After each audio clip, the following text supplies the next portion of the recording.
चोया news plus registered Jatoi से हमारे नुमाइंदे असगर अली की रिपोर्ट के मुताबिक गवर्नमेंट बॉयज़ हाई स्कूल बेलेवाला के हाल और कमराजात इतने खस्ता हाल और बोसीदा हो चुके हैं कि किसी वक्त भी कोई नाखुशगवार वाक़या रूनुमा हो सकता है। बच्चों के वालिदैन और उसातिज़ा की महकमा तालीम के आला हुकाम से अपील। तफसीलात के मुताबिक तहसील जतोई के इलाका बेलेवाला गवर्नमेंट बॉयज़ हाई स्कूल में इस वक्त 600 के करीब स्टूडेंट ज़ेर तालीम है और स्कूल के मुकम्मल इमारत और हाल गिरने के करीब है।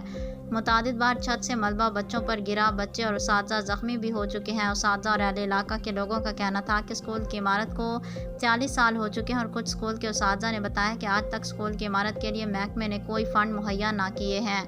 उन्होंने कहा कि इस स्कूल में हर साल जमात नहम और दहम के सैकड़ों बच्चियाँ और बच्चे इम्तिहान देते हैं। उसातिज़ा और अहले इलाका मुतादिद बार इस स्कूल की खस्ता हाल इमारत के बारे में अफसरान बाला को आगाह कर चुके हैं, मगर अफसरान बाला शायद किसी बड़े सानहे के इंतज़ार में है। अहले इलाका के लोगों और बच्चों के वालिदैन ने एहतजाज करते हुए निगरान वज़ीर आला Punjab, commissioner DG Khan, deputy commissioner Muzaffargarh और एजुकेशन के अफसरान से मुतालबा किया है कि सैकड़ों बच्चों की ज़िंदगियां दाव पर ना लगाएं। स्कूल की मुकम्मल इमारत को ख़तरनाक करार देते हुए दोबारा नई इमारत के लिए फ़ंड जारी करने के अहकाम दिए जाएं ताकि इमारत तामीर करके बच्चों और उसातिज़ा को नो रिस्की माहौल में पढ़ने और पढ़ाने का मौका मिल सके।